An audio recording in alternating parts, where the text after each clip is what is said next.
Oh, from New York, New York, you are listening to Extra Time, driven by Continental Tire from Kansas City. I'm Andrew Wiebe with my partners in soccer, David Goss, Matt Doyle, and it feels so good to say it for the second time in the year 2021, Calen Carr. What's up, boys? How's it going? How you feeling? How you doing? 2 wins for the U.S. in World Cup qualifying. Still protect your hearts, but it feels good. It feels nice. I've really been enjoying the spaces that you've been doing. Got a big show today coming. Season previews roll on. We got the Fire, Red Bulls, Galaxy, and Minnesota United. We're going to talk number nines, specifically the top 5 in MLS, according to Calen Carr. But spaces, technology is just launching us off into the future, and here I am. I get to give my kid a bath while I listen to Doyle and Dave basically do their best Mike Francesca impressions. It's amazing. It was it's Mike and the Mad Dog. I'm clearly Mike, and Hey, get me, Doyle. You're crazy. You're crazy. and David is clearly the Mad Dog. No, it's fun. We've been doing Twitter Spaces, which is Twitter's version of Clubhouse, essentially, before and after all of these games.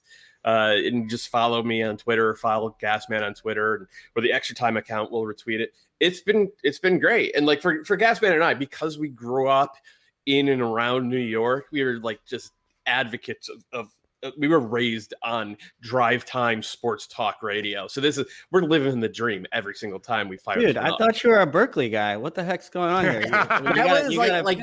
I lived in Berkeley for 7 years, and it just felt like a really long vacation.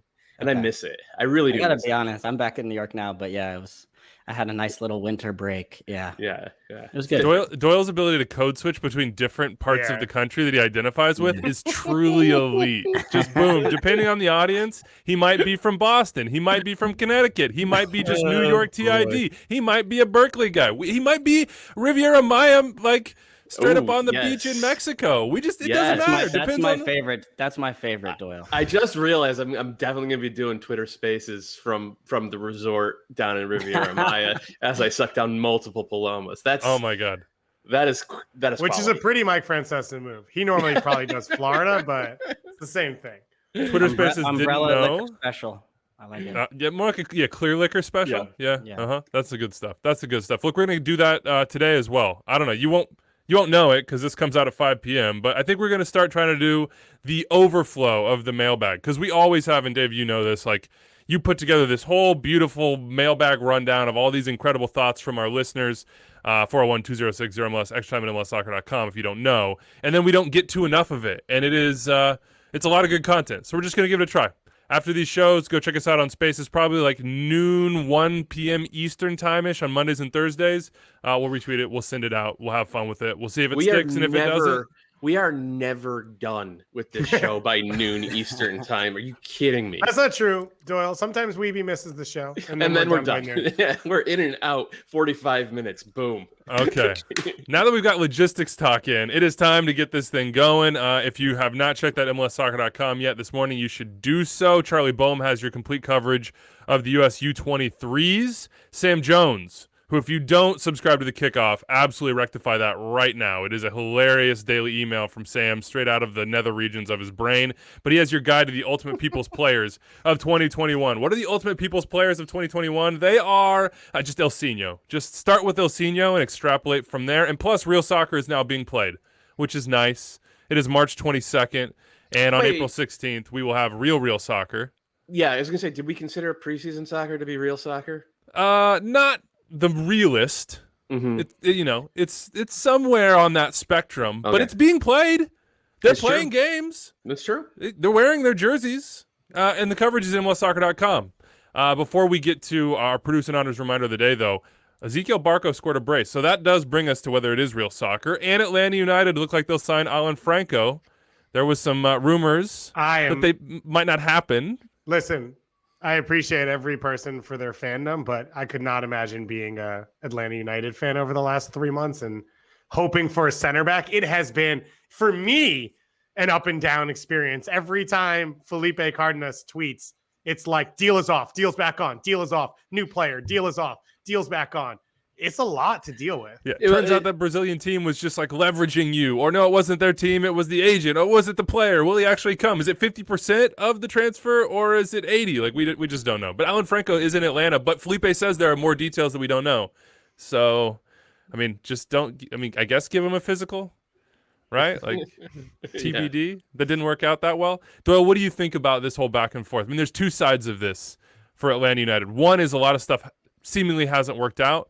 Two, we talk about MLS teams all the time having holes they need to be filled, and we just keep talking about the hole, and we never talk about it being filled. It seems like they will fill the hole, which is, I mean, you got to be happy about that if you're an Atlanta United supporter. I mean, he has the profile of a guy who should work, but he's a very good center back in the Argentine Superliga. He is a guy who's on the fringes of the Argentine national team program.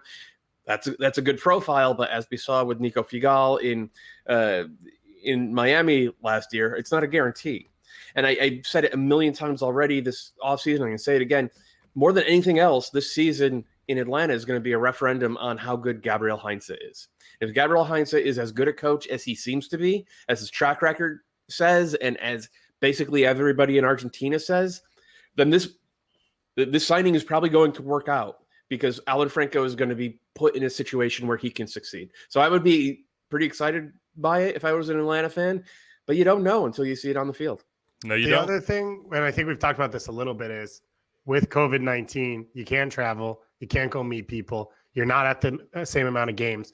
So for Atlanta United, the best thing they can do, and it's not their fault, there's just the reality, is to sign guys that Heinze is already comfortable with. And so that's why they're looking at this pool of players from Argentina mainly, and they haven't really gone to Paraguay or Colombia or where we've seen other teams go, Ecuador, for center backs, I think is because you've got a new coach with a new group and all the restrictions. You want someone that you already believe in, and that's what Atlanta's trying to get.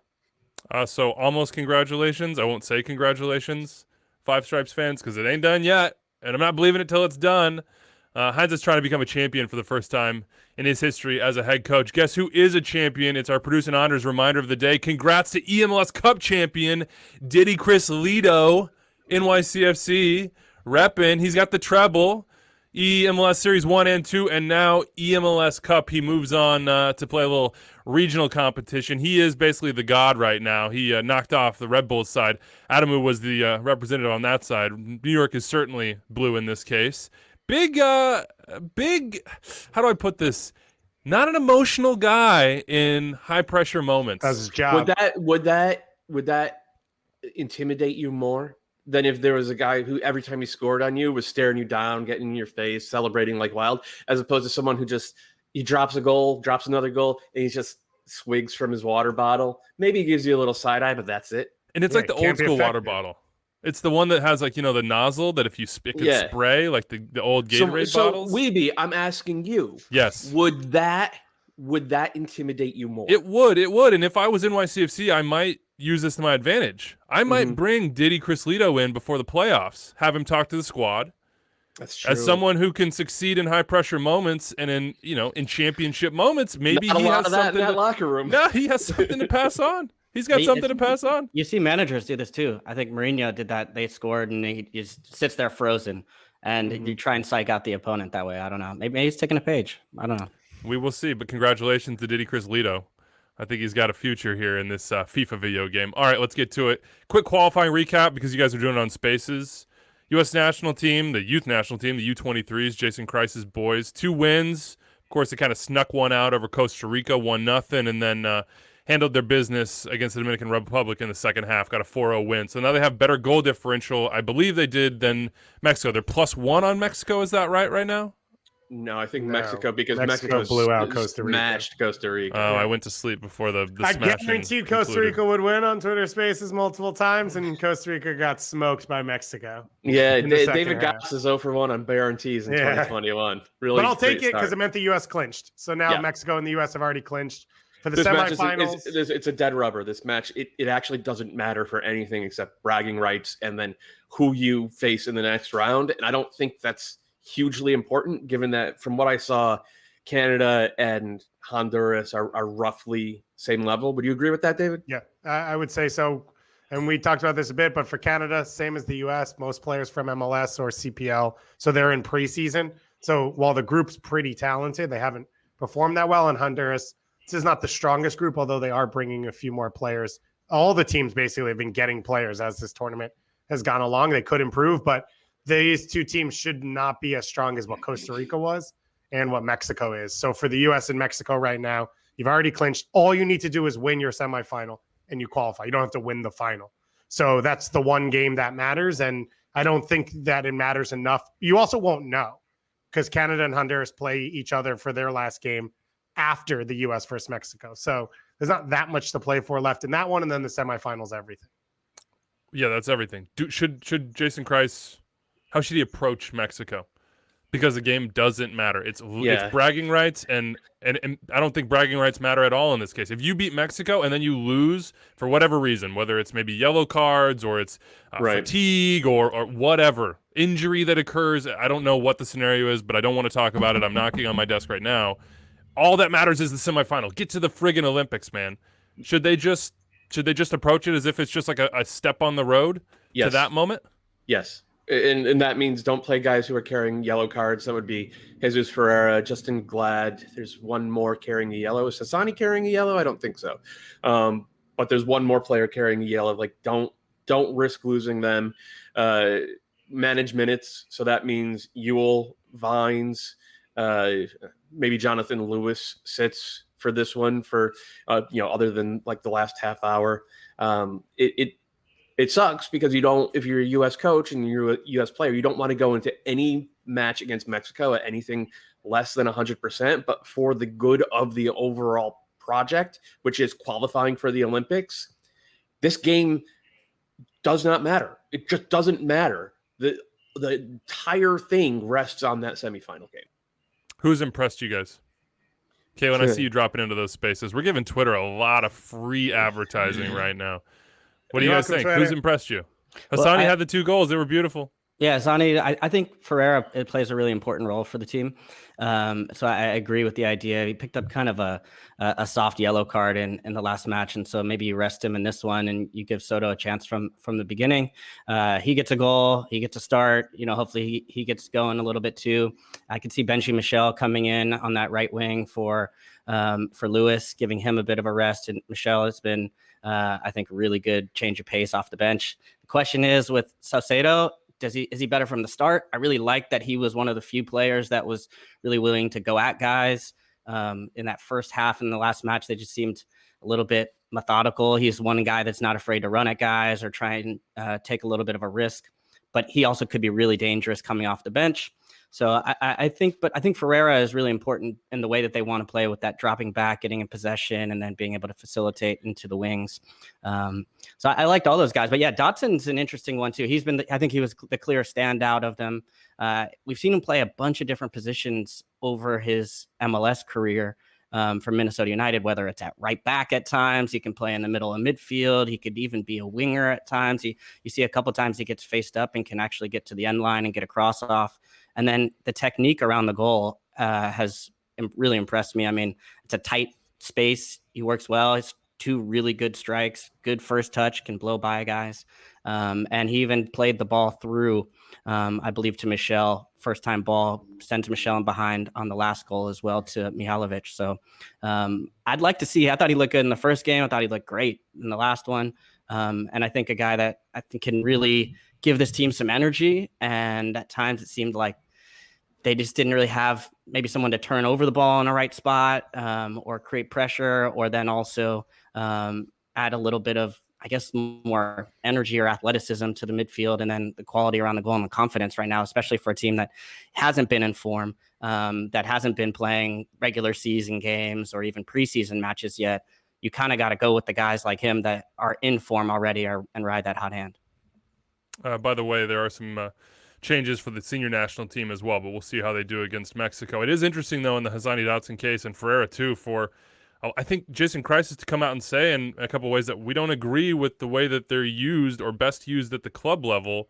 We think actually maybe Hassani Dotson is better in a more advanced position. We think Ferreira is this 9 that we don't see him as much with FC Dallas. If Ferreira's a 9, he has to make near post runs, and he doesn't. And he didn't. Like, it actually led to the goal in the first game. But if you go back and you watch that replay, he and Hassani Dotson are standing next to each other like 40 yards from goal as the ball gets swung out to Sam Vines. And like, that is the moment where you have to make a near post run. And it's actually Hassani who makes the near post run that scrambles the defense. And Ferreira is just able to stand at the top of the box and poach a goal, which is great. But I was left after that first game thinking, like, if Hassani doesn't make that near post run, is Jesus going to make the near post run? Well, then we had a moment in the first half last night against the DR where they took a quick restart, and it was a clear moment where a real center forward would beat his defender to the near post and at least put pressure on the defense. And there Jesus was just sort of like hanging out at the top of the box again. So I thought the team performed better with Sebastian Soto on because he's just an actual 9. Get more of that on Spaces, folks. All right, let's get to our season previews.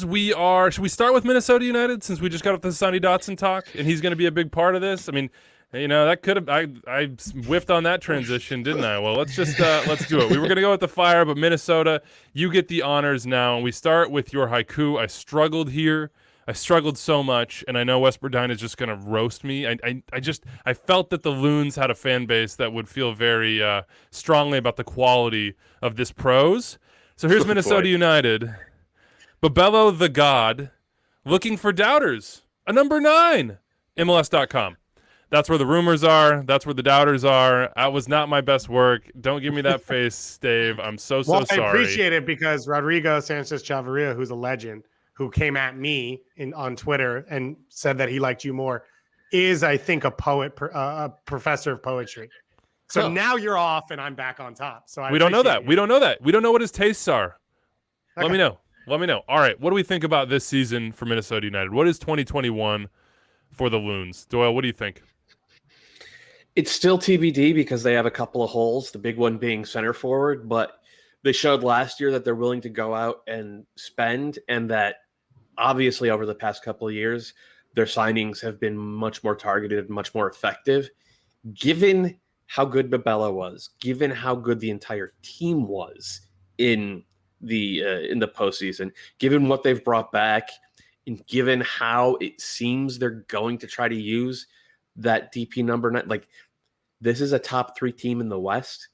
This is a team that is a legitimate threat to win any competition that they're in. I don't think they're, A-tier favorites with the likes of Columbus, LAFC, maybe full strength Portland. But they're, if Ike gets healthy and then they make the type of number 9 signing that we think, they could be at that tier. All right, speaking of Ike Opara, I had this further down because it was basically moot in 2020, and I think it's probably going to be moot in 2021 as much as that pains me. Sullivan Bell in Minnesota. What's the deal with Ike Opara, he says, as a Minnesota United supporter? I feel as if he's holding out for some reason. No, Sullivan, no. Get that thought straight out of your head. If he's hurt in any way, why wouldn't he just say so, and why is it undisclosed? Well, Sullivan, because that's a personal reason, and Ike can do whatever the hell he wants with it.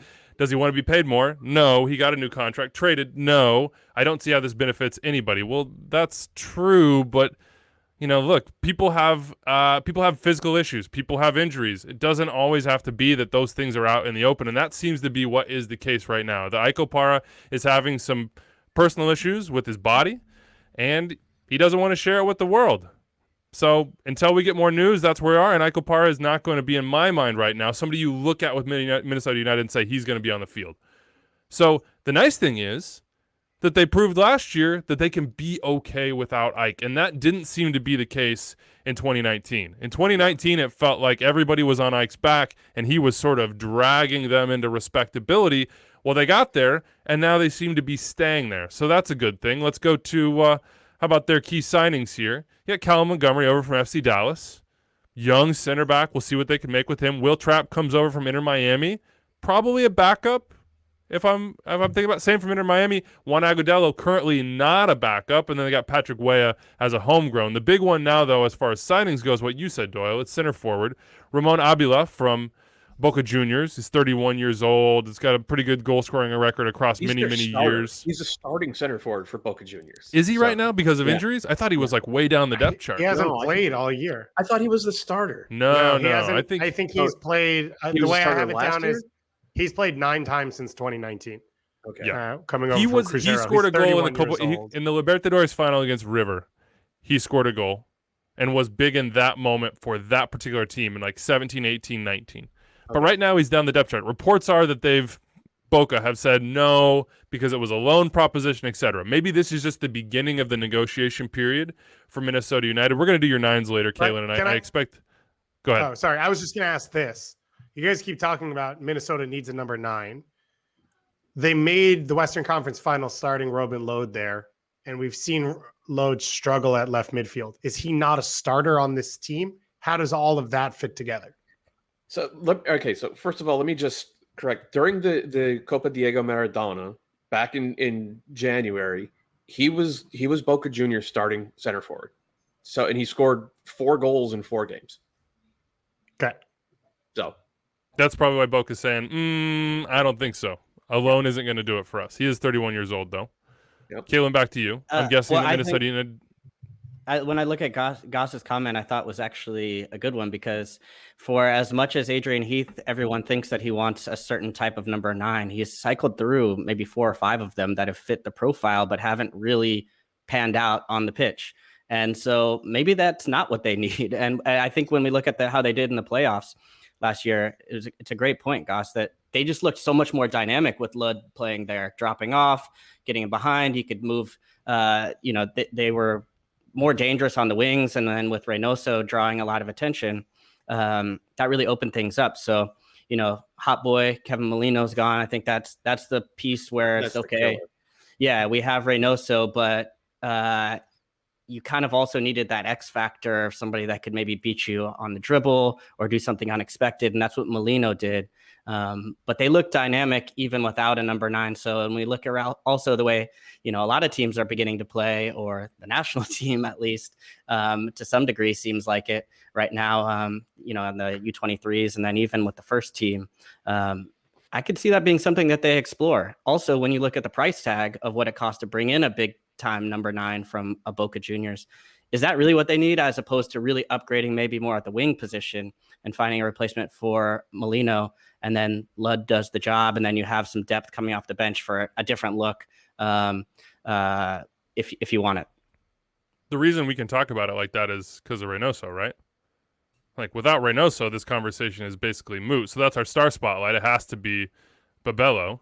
Mm-hmm. What did he show us last year, Dave? What did you see from him? And do you expect that level of, the assist numbers were off the charts. He got goals in the playoffs. He basically did everything the game ran through him.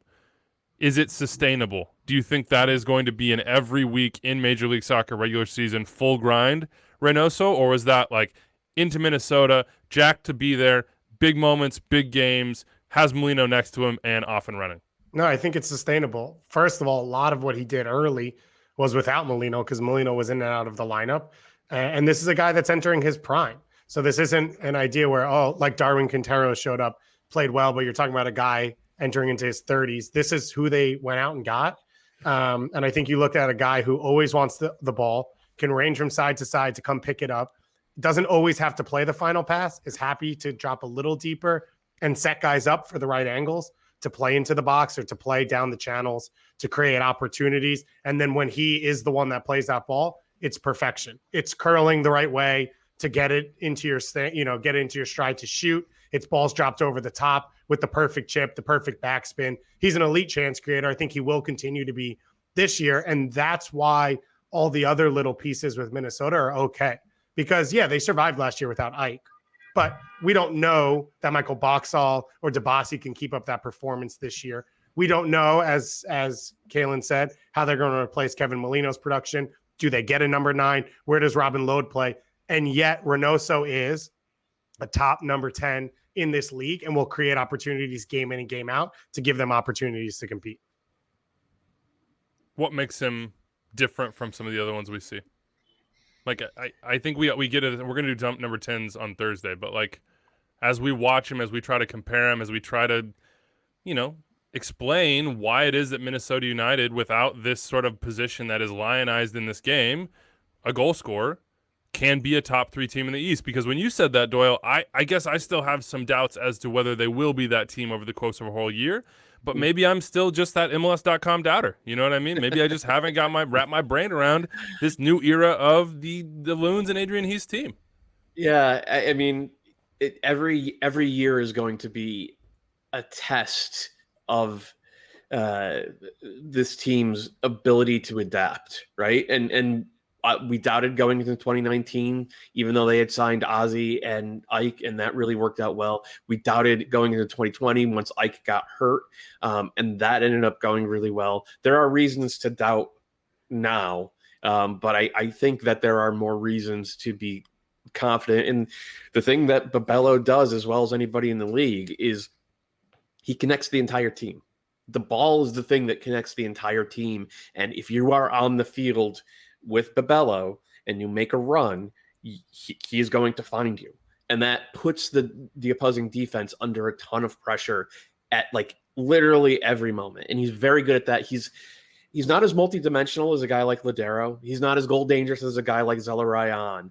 But he's like a throwback, almost Valderrama style, classic South American number 10 in that he just pulls all the strings, and that made everybody in that attack better. And with how physical and athletic MLS is, this is a rare position. There are not a ton of leagues in the world that have classic number 10s. If we talked about it on this show before. So he's in the perfect opportunity. We asked what makes him better, what makes him different. He's just really good at all the things he does. And he's now in a position this league fits him where he can be that 10 because he's got two guys behind him who will cover ground, two center backs that will stay home. And so he's a top player because he just does he does what Doyle talked about, all those things really well. And he's in a position where that's all he's being asked of. Yep. Ladero does more things well, but it's also part of his responsibility in Seattle. Minnesota's built differently to allow him to be himself. All right, let's keep it rolling here. Gregory asks, who starts for Minnesota in goal, Miller or St. Clair? Dane St. Clair. Thought that one was pretty simple. We answered that. 22 under 22 player to watch with this team. Gets a little tough. Thomas Chacon, Patrick Weah, maybe, but probably not. I mean, the Chaconistas generally have been quite disappointed in the playing time and the run that their boy has gotten, and Patrick Weah doesn't seem like he's going to waltz right into this team. So I'll throw it a different way. You guys talked about this. Again, another shameless plug on Spaces. But, Calen, how do you get Hassani Dotson into this team? Can you? I mean, would it be a situation where could you push Reynoso out and let him free roam, and maybe Lud plays that like false nine role, and you still have Finley, and then maybe it's like Jan Gregus and Hassani in front of Ozzy, and I don't know. I'm trying to figure out a way to get him on there. It doesn't seem that obvious. Yeah, it's tricky. I don't think that Ozzy's probably going to play, 30 matches this year. I think they're going to need to rest him at times. So I think you could even see Hassani playing in a more deep lying position with Gregush sort of as like dual sixes, or you could see him move forward even a little bit more. I've liked what I've seen, especially when you see him being goal dangerous, to get him in more advanced positions where, could he at times play on a wing position even and really sort of get a little bit more advanced in the attack. We talked about, I don't know if he's going to go full hot boy on us, but I do think that he's definitely shown he's got some stuff that you'd like to see closer to goal as well. I think the one thing you don't want to mess around with is Reynoso's position. I really think we've seen it work in the position that it is. In order to fit one player in the field, you don't, sort of break the car to fix another piece or whatever the thing is. You just leave him where he's at. And that's the good thing about Dotson is that he can play so many different positions. And I do expect him, even though you would think as a player, you want to get that one position, lock it down, nail it down. But I do think that his versatility actually will be a strength for the national team. And I think Heath can make that argument to him to say, you've been used in a lot of different positions, even with the national team program. So being able to show that versatility might give you more opportunities to break into the first team, which I'm sure is a goal of his after this. So I think we still may see him in quite a number of spots. That's interesting. The wing role I hadn't thought about, but seeing what we're seeing here and maybe the way they might play a little bit narrow, maybe you let him be on the outside with somebody overlapping like a Metnair, whatever it might be, could be good. Now we've given Minnesota like 14 minutes, so don't come complaining to us. We have a flyover country bias since Wiebe move to Kansas. So like we just Is give Minnesota even teams, flyover? Where are you We're flying? giving- Saskatchewan? we're giving teams in the middle of the continent more love than coastal teams. Who cares about the coast? Exactly. Now, look, to hear further, this is fine. The weakness, I mean, it's Reynoso. Something happens, he's not on the field. It's the center back pairing doesn't work at all, and we're back to sort of previous levels of Minnesota United. I think it probably revolves around Reynoso, and we don't want to discuss those things because we like nice things. So how about our predictions? I'll let you start, Dave. We'll go around the horn. What do you think, Minnesota United? I'm in agreement with what Doyle said at the beginning. I have them as a top 3 team in the Western Conference. The other thing, which we haven't talked about, but you sort of mentioned in their additions, they've just gotten deeper. They've basically gone out and gotten MLS veterans at every position to keep them competitive throughout the year. And Reynoso's not a national team guy. So you'd expect, outside of Jan Gregus, most of their big pieces will be there all season. And I think they'll be able to compete week to week at the top of the West. Cosign. Yeah, Top three feels a lot of weakness. Does it really? I don't. I think Seattle's dropped off a bit. I think when you look at LAFC, I think will be better, but weren't up to their standard last year. Kansas City still some question marks. They were top last year. Will they be top 3, top 4 last year? So I think there is room to play on. I'm old enough to remember how Kansas City's season ended last year and who ended it. So, yeah. I think they're right up there. Here's my logic. I think they're up there too. My logic is the LAFC and Portland are better. I think will be better in the regular season. So then if you're talking top 3, then it has to be Minnesota United that pushes into that spot. And they will basically, to me, be in that pool of Kansas City, the Sounders, maybe like another up-and-coming team like Dallas or the Rapids can put in. But you have like a 3 or 4 team group there, and it's going to depend on fitness, it's going to depend on health, and it's going to depend on what Minnesota United does and how they sort of figure out this hole at 9. Whether it's okay because Robin Lod goes there and he's more productive than he ever has been. Whether it's okay because you have like a hot boy redux of somebody else coming in, or Reynoso is just that good. I just get a little bit nervous when it's like everything revolves around Bebelo, and what if something happens to him? Whereas I'm not sure the other teams, other than maybe like an Alan Pulido, have quite as much of a reliance as Minnesota United does. Anyway, we got to move on. Anders is yelling at us. 17-minute long, 10-minute extra time segment. Exactly. Now we'll keep it a little bit quicker, maybe, because who knows what the Chicago Fire are. Keep it in the Midwest, We'll baby. trim it out of the Here's Galaxy. We'll do classic. We'll take from the Galaxy and give to Minnesota. God, MLS again, the big brother. Here's your Fire haiku. On the precipice of what? New badge, new results, or more Keystone Cops? This is a team that had a lot of really nice moments last year that if you watch them regularly, you could kind of get caught up and say they're playing good soccer. But then if you looked at the results, they only won 5 games and they consistently dropped the anvil on their foot, like in the most ridiculous and silly ways. So for me, for this team, this year, it's to have those good moments not be completely undone by the 1, 2, 3 moments of madness that just seem to consistently crop up with the Chicago Fire.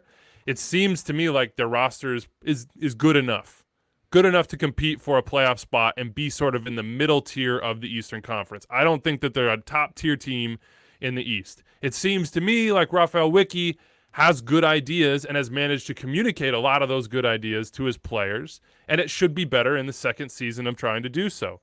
It seems to me like all of that might not matter if they play back passes horizontally across their 18 in moments of, the most important moments and get scored on and lose because of it. So to me, this team has a lot of potential. This team could be something really good, but it's basically been a decade of the same old from the Fire, and that's why you see them switching out of badges and everything else. I feel like they've sort of forgotten their history. They're trying to go back to it. Well, maybe they can go back to getting results too. That would be nice. Okay. Yeah. Does anybody want to pick that up? So Yeah, I'll say this Was for that all the Chicago. haiku? I was just checking. Was that all the haiku? No, we do the haiku, and then I've decided I'm a Fire fan this year, so that was basically like me laying back on the the therapist's couch and being like, I made this decision. I decided that the Fire were going to be a team that I sort of threw my emotional energy behind. Yeah. And it could either really work out for me, or it could be what Fire fans know all too well. And let's say this for the Chicago, they were an expansion team last year, a new coaching staff, a new front office. I think they brought in 12 new players. It was the most in MLS outside of the actual expansion teams. So everything you can talk about with them can just be improvement from year 1 to year 2. It can be more fluid. Their passing can be crisper. Their patterns can be crisper. The mental mistakes, part of that could be a lack of familiarity between the players. And then you have individual upgrades from just performances from players. The big one for them would be Ignacio Alvarez. He was a young DP. They brought him in. They really got nothing from him last year. By the end of the year, they were starting him. And so the hope is, and I give every player who's new to MLS from overseas at least 2 years to prove themselves, that he's able to do that for them this year. My big question mark for the course of the season is if Gaston Jimenez is gone for a while with Copa America. He is the tempo setter. He's the star in the middle. And I don't know that they can survive without him. But for best 11 and depth, I think they can compete for sure for a playoff spot in the East. Ignacio Alvarez, he's our 22 spotlight here. What did we see or not see last year from him? What we saw was head down dribbling and a bit of pace. And what we did not see was any sort of end product. Just didn't seem to have the timing or awareness of how the pieces were moving on the field to be actually dangerous in the final third. And he's going to have to be that this year, because not only is it just because he's a DP and like, okay, it's year 2. And as David said, you want to give young players 2 years to adjust to MLS, especially during quarantine times. But they traded Djordje Mihailovic, and Djordje Mihailovic is not the best player in the world, but he was really, really useful for this team as an inverted playmaking left winger. All Djordje was asked to do last year was play the final pass and create chances, and he was really good at it. Aliseda has not shown that, but I think that's the spot he's going to be used in. And if he struggles, then this Fire team that, as you said, Wiebe, can play really pretty soccer. If Aliseda struggles, they'll play pretty soccer until the final third, at which point it will become ineffective soccer. Robert Barrich still found a way last year to have a good harvest, despite the fact that it was some question marks there. Here's their key signings, a couple young forwards, attacking players in here. John Hader Duran is not going to be with this team this year, I believe. It's going to be when he turns 18, but they went and pulled that trigger early. Season. Yeah. Yeah, yep. So it seems like a good signing, has a big reputation. Chinoso Afor comes in, Stanislav Ivanov comes in. I personally can't tell you much about those guys other than probably they're not going to be expected to contribute massively in 2021. John Espinoza comes in, I believe, at right back for this team. And, of course, you got Johnny Bornstein at left back. They have been playing Johan Kappelhoff in midfield this year. And maybe, Dave, that goes to what you were saying about Jimenez. Maybe that's we know you're going to be gone. Let's use preseason to try to get maybe some solutions in place long-term for that, because they don't seem to have a ton of depth at D-mid. Here's a good question in the mailbag from Timothy Hatza. Last season, the Fire were stats darlings, great expected goals, decent expected goals allowed, but standings duds. Again, 5 wins. Rafa Wiki said he likes his roster as is. Is it realistic to expect a lot more from this team than we saw last year? Timothy says he's got the Malort on ice already. Calen, you got a special relationship with this club. Is it reasonable to expect a lot more when there hasn't been that much turnover? Absolutely. I mean, I think that you look at a lot of the changes that they made, and that takes time to set in. And, even when I look at some of their more consistent players last year, it was Mauricio Pineda, like being a rookie. And so I just think the idea that they've dropped so many points late in games with mistakes that were mostly mental mistakes, like lacking, decision-making, tracking runners, discipline, things like that. And I think if you can get around those types of mistakes are compounding, actually, because you lose confidence, and then it just one begets the next, and it begets the next, and you sort of start to say, okay, well, what's the other Chicago team, the Cubs back in the day, where it's like, here we go again. It's all going to kind of fall apart. And I think for a stop-start season where you're constantly having to get back up and down again, and you just constantly make these mistakes, that does a lot to affect the team's psyche. So I think with a fresh start, a little more experience for these players that have come in the past, I would expect them to, they were still so close to the playoffs in the last year, and really just sort of crumbled at the end. And so I think if you just get on the right side of, half of those results, where you just eliminate terrible mistakes, even then it's a playoff team last year. So I think this team, if they do grow, if they do take that next step forward, there is a path forward for them in the playoffs. Is this like, I just keep thinking of is this the Yips? Did they have the Yips? I mean, it was something like that, right? It was something where it was, I mean, it was so reliable that I remember Calen and I doing preview shows the last couple of weekends of the year, and like it was like right before the Fire games, and we were like, well, here's what's going to happen: the Fire are going to play well, and then there's going to be some sort of disaster at the back, and they're going to lose because of it. And it happened like 2 or 3 games in a row, and we were able to predict it because it had happened so frequently before that. And at some point, like, yeah, it's just mental. It's the yips, and as Calen said, it compounds. Like it happens once, and everybody's head drop a little bit, and then it happens the next time, and then it happens the time after that, and then suddenly that's who you are as a team. Star spotlight here as we move away from Chuck Knobloch throwing to first base. Robert Barich. Dave, what'd you see from him? What'd you like? A true legitimate number 9. I know we got Kalen's list coming up in a little bit. I think he's in the conversation for sure. He, spoiler, was on my top 5 for number 9. Can link up play really well. Has the right ideas of back to goal, how to find runners coming off him, good feet, and then makes the right runs in the box and is a confident finisher. You talk about, confidence and it growing on itself. He scored early in the season and he just continued to roll from there. And he is a good enough number 9 to carry this team for a decent spell. Him and Gaston Jimenez, I think, are the 2 stars, and both of them are arguably top 5 at their position in MLS in 2 of the most important spots in the league, and that's why they can compete for a playoff spot. So you look at Barich, they got everything they wanted from him. We talked about a lot last preseason, Chicharito rumors, all this stuff. I think they nailed it with that signing, and he's an idea of the type of player that they want going forward. And you imagine if there's both Frankowski and Aliseda on each wing looking for him, knowing where he wants the ball. There were moments last year I remember watching this team, and Barich is sitting in the box like looking at somebody and just like shrugging his shoulders and be like, I'm right here. Just put it on my foot. Like, I will we'll just put it on my foot. I'll score the goal. This is fine. Biggest weakness, we've talked about it. It's the yips. It's the mental errors. It's the moments that take all the good moments away in a split second. If they can get those right, they can move forward. It seems like Raphael Wicki is an exceedingly positive guy. So if there's anybody who maybe can address that mental side with these guys, for this team, I have them as a playoff team. I believe. I don't have them like hosting a playoff game, but I think that they will be safely a playoff team sort of in the mid-back of that pack, probably not playing for their lives on decision day presented by AT&T. I think they will be in the mix. I'm not yet ready. I need to see a couple more weeks of preseason and signings and everything before I make hard and fast predictions about who's making the playoffs and who's not. They could be in the mix, but at this point, I'm not sure that they've gotten better over last year.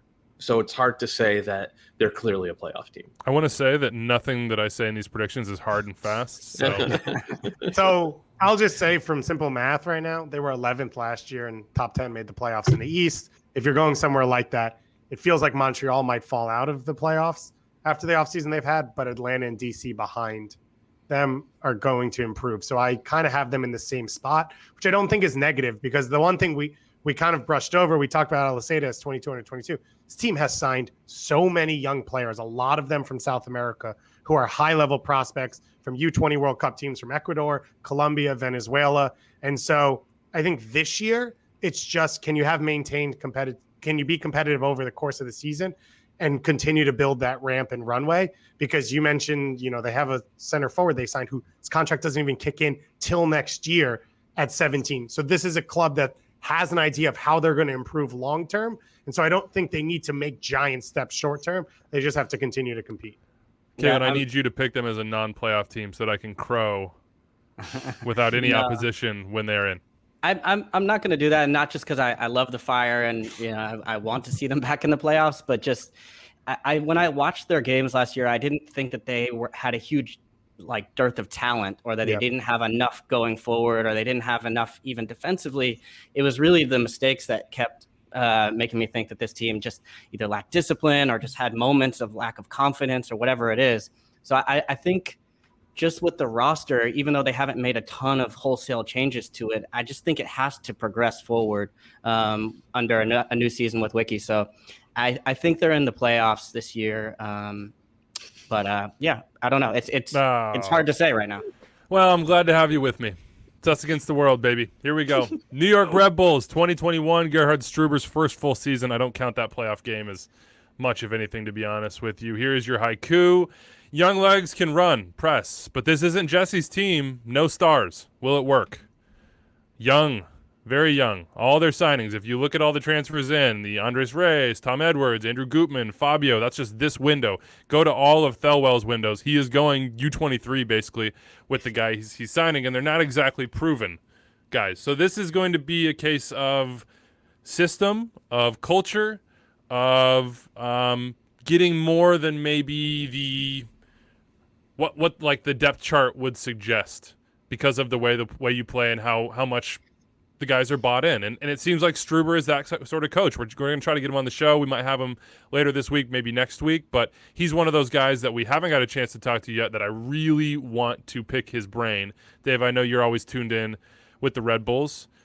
Was I off? Was I on there? Where did I stand on my haiku and quick analysis? I think that they're trying to go back to what they were, as you said, which is high pressing, a system team, a team that's able to identify talent that other people don't want or can't use because they're very specific about the way they play, and allow that to generate opportunities and for that to kind of build their ethos and who they are. They moved away from that over the course of the last few years, and now they're trying to steer right back into it. And I think it makes sense, one, to go young because they are sort of refilling their ranks behind the first team because they've lacked leadership at the academy level over the last few years.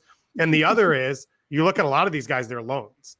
So in a year, as I talked about with Atlanta, where you can't really go and meet players and figure out who they are exactly, these are a few flyers that you can take to see either what attributes Gerhard Struber needs going forward, or if these specific players are the ones that can make it work for them. And I think you look at last year, they signed a young DP in Drew Yearwood out of the English second division. He's supposed to fit into this system. That's supposed to be your star, and guys like him that can fit into this team. They've rolled a couple of dices at center back, especially Andres Reyes, who they like a lot and fits into what they want to do and they think can be better than what Miami used them for. And then a lot of young pieces in the attack where I think it's going to be whoever performs is the one that gets the opportunities.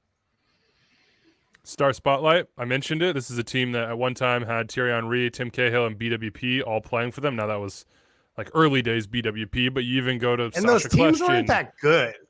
They won a supporters shield with Henry at the end, but the Cahill teams were not great teams. Like this, They won a supporters shield in 2013, and then 2014 they made it to the Eastern Conference Final. They lost. I mean, I don't think Cahill was on the team anymore. He was benched at that point. Yeah. Pecky had taken him out of the lineup, but like those last two teams were pretty good, but they've gone in completely the other direction since then. And it actually surprises me with this because when Gerhard Struber took this job, he left Barnsley, right? It was Barnsley. It was one of the B teams in the championship. Yeah. So what? You could just take your pick. It's all take your pick. It's all B's. Like he was kind of upset about a lack of resources, and he cited that. And now he's moved to the Red Bulls, and I assumed that part of it was going to be sort of opening up the checkbooks for relatively high-end DPs, not necessarily going out and spending $20 million or anything like that, but guys in the $5 to $8 million range who really make a difference in MLS. And we haven't seen any of that. And that really, really surprises me. So it feels like the Red Bulls are going back to the same well they went to last year when they had a team full of pretty talented guys who tried really hard. And once they got a little bit of tactical clarity, the results were pretty good. But at no point was it a team that had the requisite talent to go out and win a trophy. I can't imagine that he came here with the idea that they were going to go sign the Thierry Henrys or Tim Cahills. Like, he had to know what the deal was at this point. And more than anything, I think maybe just to get back into the Red Bull system and to go back to a philosophy that he's been involved in, understands, and developing young players. We'll get to that. They've got some talented ones coming up through the pipeline, and their sort of definition of success has sort of shifted a little bit towards really sort of fitting into a global sphere, challenging, being competitive, and trying to make a run at some trophies if you can. But I don't think the expectations are as high as they once were there to say that this is a team that should be challenging for Supporter Shield as they did in the past, or really making a run at MLS Cup. And it's not to say that they, couldn't get in the playoffs and make a run with no pressure, That's damning. That feels that way for to a me. team that won 3 Supporter Shields in 5 years, 6 seasons from 2013 to 2018, and they were a threat to go out and win a trophy, every single year. It's damning that they're at this point where we're doing the season preview, and we can you imagine it? Is there something in your head that says, yeah, this can click and the Red Bulls can walk away with the trophy this year? Not really, but it also doesn't, the ceiling is the floor is very low for this team too. Yep. I feel like they've cut out the ceiling and the floor in some ways and really push forward to just being consistently a tough team to play against. That's going to give you a hard game every single week, is going to apply pressure in a unique way, going to develop young players through the pipeline and compete. And I think I still think they're a playoff team with a chance at a run, but unless you see, even when they've gone out and made the bigger signings, they haven't quite worked out as well. So, and they've been able to be competitive while playing young players and moving them on to, other places. So I think the system works. It's just, it might not be what maybe the fans want to hear right now. So I think that I agree with everything you're saying. I just wonder, instead of the fix being, well, let's bring in 3 DPs and reset the team around that, it feels like this is the reset. And then over the course of this year or next offseason, then you identify, okay, where are the star players that we will bring into that? And I don't think the star players are Thierry Henry style one, but it's Robert Barrich or Gaston Jimenez. It's Reynoso, whatever it is. I guess Reynoso is legitimate big time signing. But the point is, you can sign higher quality at big positions, and it can be below what Thierry Henry is and above, you'd say, what Drew Year would is. For sure. There's a space in between there. But I think when you have Thilwell still settling in and now a new coach, you don't do it now.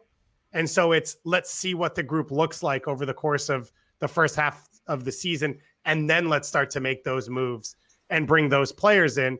Now that we've reset our culture into what it should be and what it's expected to be. And not all of this is on New York Red Bulls. I think you look at a group that Ralph Ragnick leaves, and from what I've heard across the Red Bull global system, that there was a lack of direction outside of Leipzig over the last year and a half or so. And so I think a lot of the teams are feeling like they have to reset themselves. Speaking of that connection, you'll have to go out and replace Caden Clark, assuming he's going to be a starter this year. And you would assume that based on his performances last year and the fact that it looks like he's gone to Leipzig at the end of this season. That's our 2222 player to watch. It's pretty obvious in this case. We have the Jim Curtin burner, COTY, out here hitting us up, clearly a Red Bull fan. Is Caden Clark projected to take the reins at the 10 for Kaku with the Red Bulls gone? How will Caden Clark be used? Who has a strong opinion on that? Or how he should be used? It's a huge question because we don't know how this team is going to play in terms of their formation.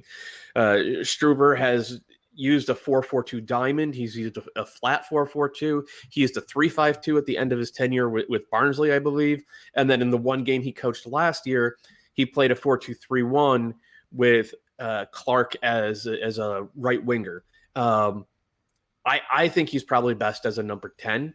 I would like to see them maybe try the diamond and play him in the same role that Brendan Aronson played for the Union last year. You're not in your head, David? You saw him a lot in USL, and that's where he played in USL, right? Yeah, and it's not a number 10 like Reynoso, right? It's a different position. You are kind of the point of the press in a lot of ways. You're the first option when the ball turns over. You're making a ton of aggressive runs into the box. That's what he does best, I think, is his activity and his ability on his first touch to make things clean, to turn it into an attack. So I expect him to play, whether it's behind 2 forwards or if it's maybe some dual 8 style where you've got 2 guys that can get in and press, if it's a 4-2-2-2, whatever that is. I think that's where he'll play as well. And I think that's what fits his skill set best. What is the bottom fallout scenario? The fire surrounding the dog drinking coffee. None of these guys are any good, and to start the year bad. I expect a jump for Christian Casares. I expect a jump for Drew Yearwood. You need one of the young center backs to take a jump because Amro Tarek is not a starter week in and week out. If none of that happens, this could be a very bad team. So that's what the fire is. Okay, there's the fire. How about the predictions? You said playoff team, Calen? Yeah, Feel I have confident about that?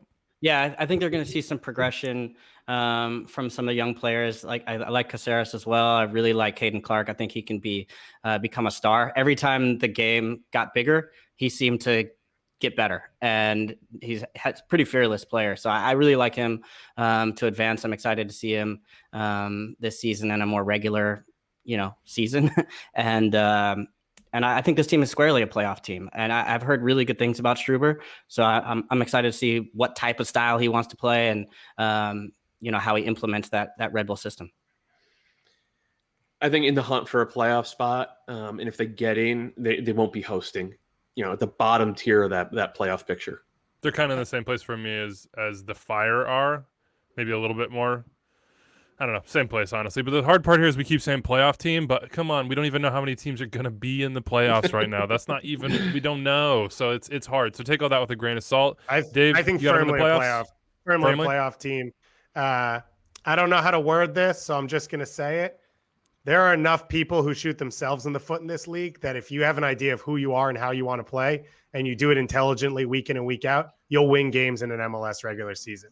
I think the Red Bulls will be in the postseason. And I think at the end, we'll be talking about other people outside of the Red Bulls below them, where you're like, what the hell did they do with all the talent they had on their team? You know what?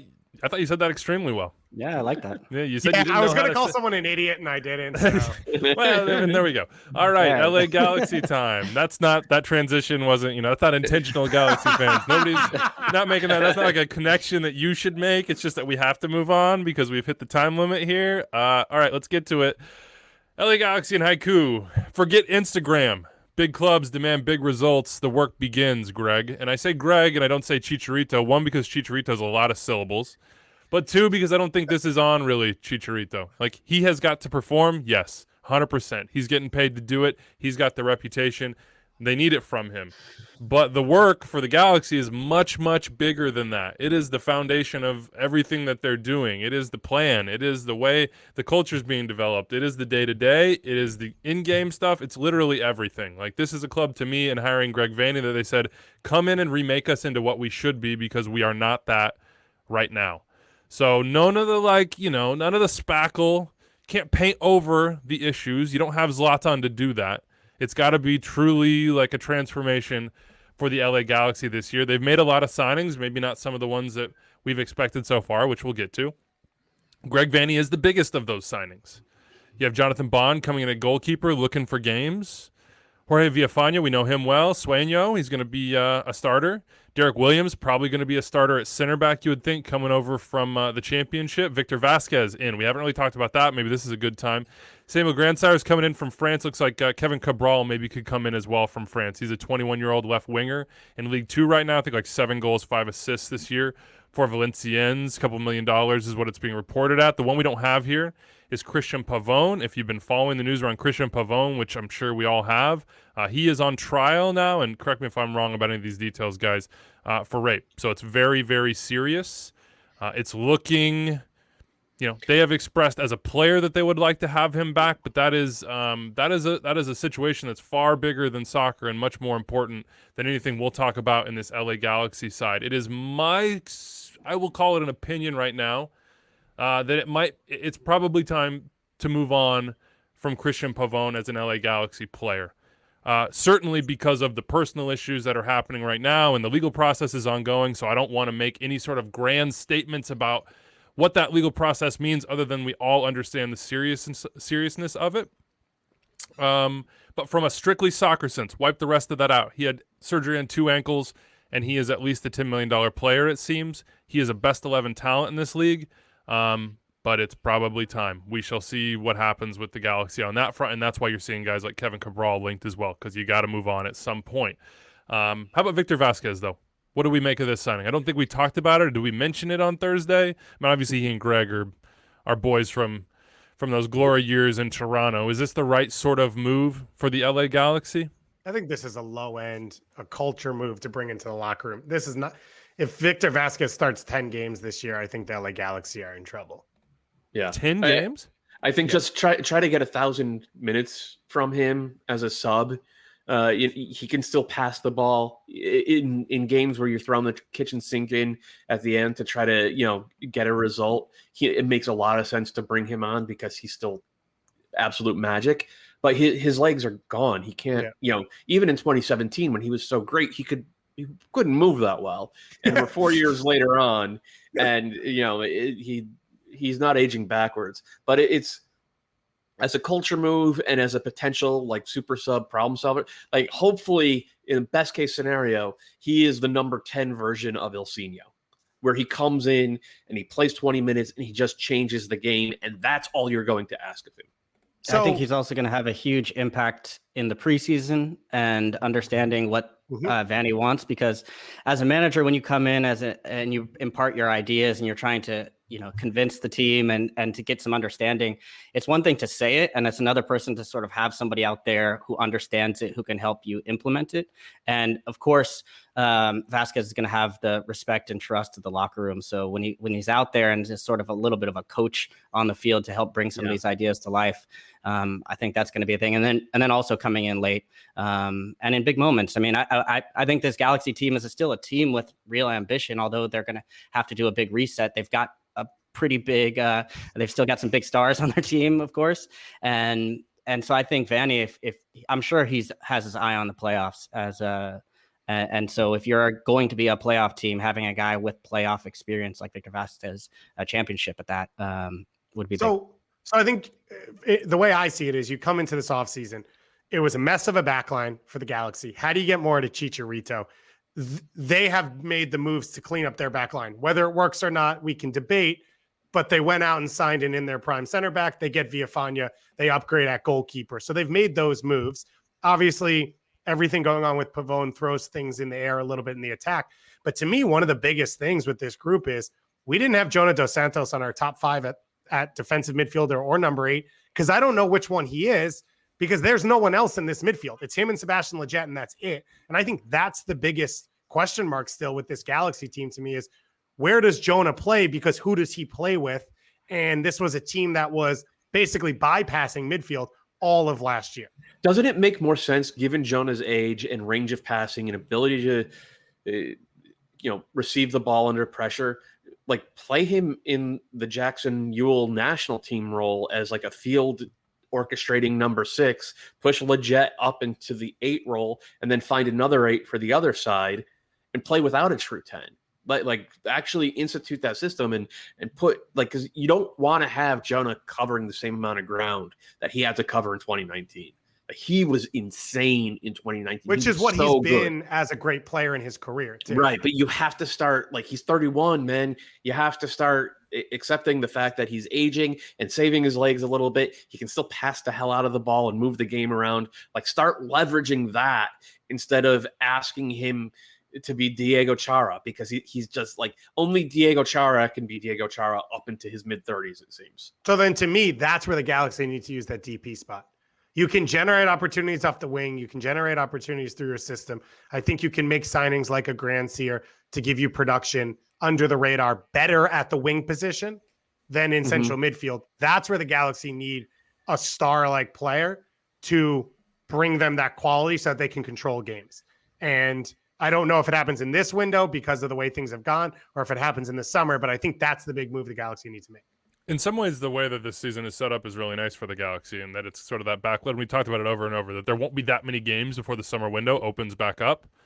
So maybe that's a good thing for the Galaxy. They won't be too far behind if it's no good. And we will get to Chicharito in a second, but God, we've talked about him so much. I think you understand what's going on with him and what they're going to try to do. They're going to try to put him in the positions that he can be the most successful in.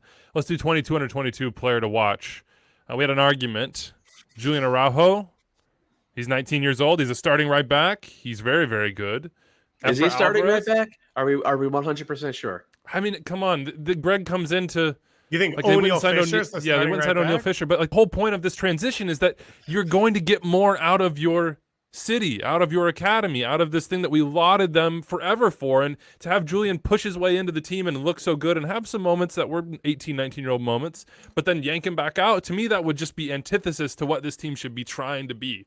And then I look at Efra Alvarez, and I think he's 18 years old. He's in the full Mexico national team right now. Greg Berhalter says, hey, go do it. Go check it out. We want you. We think you're really special. He's just 18.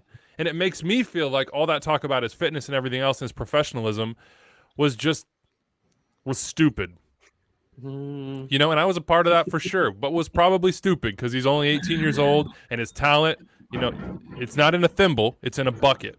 So how can Greg Vanney have that bucket overflow for Efra Alvarez? Like, paint me a picture, guys, of how you sort of like turbocharge this Efra Alvarez, you know, career and everything else, and get what Zlatan says is there, and get what clearly Tata says is there, and Greg Berhalter says is there.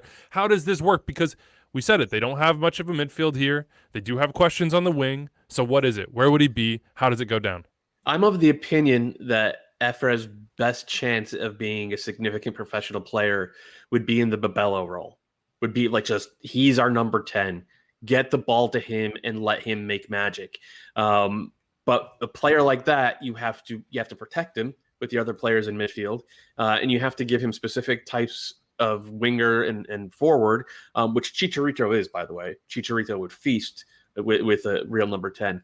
But beyond that, you have to be kind of insane to commit to that with an 18-year-old who's never been a 90-minute player for any team at any level. Even when he was playing with the Mexican youth national teams, he's not a 90-minute player for them because of those fitness issues. And you want to throw it out because he's 18 years old. I get that. He's also a professional soccer player who's fighting for a job. I don't think you could play him as a winger. I don't think you can play him regularly as a winger. Now, maybe I'm wrong. Hopefully I'm wrong. But he hasn't shown that yet. I don't disagree with that, though. I'm just saying, in terms of what Wiebe was saying, because this is one of the things that we're still figuring out is, if you're a kid that lives at home, you haven't hit your growth spurt yet, you've not worked as a professional in weight training and in terms of nutrition throughout your life. I mean, I'm sure Calen knows better than us. It's different at this level. And we are still dealing at many times with kids who live at home and don't operate as professionals. Now, he's had 2 years, a year and a half or so of this. You'd hope that it would have already happened. But that's on the Galaxy, and that's their job now. Yeah, I agree with that, but he's had 3 years in the system. For sure. But when did you hit your growth spurt, right? Like, straight up, this is what people say with him. It's baby fat. And so maybe he never grows out of that. Maybe that never changes. But I think we have to calculate for the fact that every person is different, and it's at an age where you can't have expectations that something's going to happen automatically like you can with a 27-year-old pro.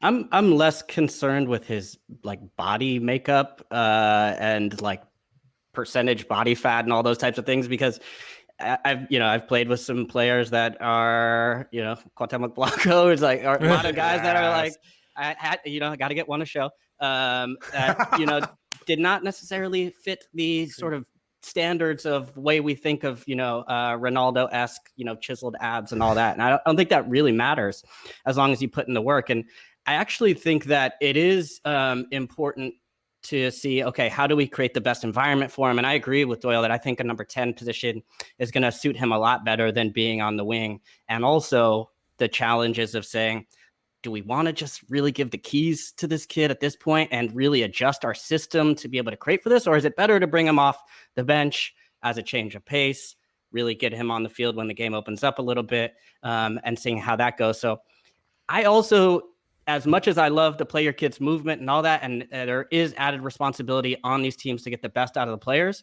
I still think that it's on the player as well to get the best out of themselves and to get their career moving forward.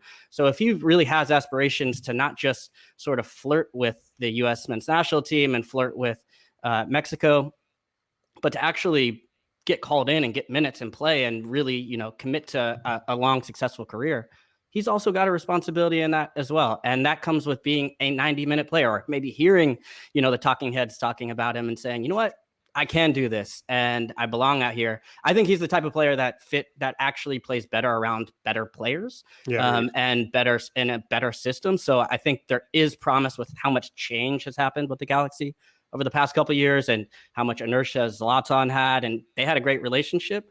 But I think, and that kind of speaks to that actually, is just that Zlatan was able to see what a talented player around maybe other players are. So I think there is promise in the fact that Vanny is going to come in and right the ship, but I think less so than to get the best out of Efra than to create an environment where Efra might be able to find more success.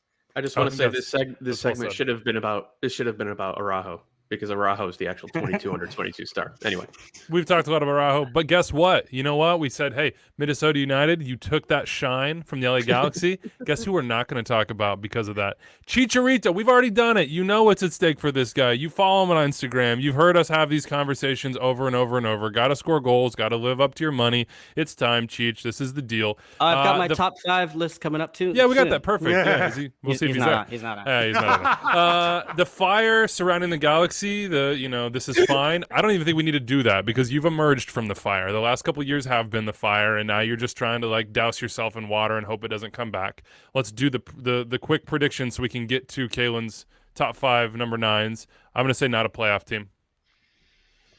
I'll say in the fight. I'll go with Doyle as well. I have no idea. I don't like picking against Greg Vanny from making the playoffs. It's really what's holding me back. But I've just seen so much change around the Galaxy and so much dysfunction that I wonder how does it all fit together. And I think the roster is still taking shape as well too. So tough to say. If it's 7 teams, no way. Yeah. If it's 8 teams, maybe. How sure are you that Greg Vanny is the guy to fix this? He would be, if I had to bet everything on one person in MLS right now to come to LA, he would be the obvious choice. So I really do think he can change a culture. I like his stats.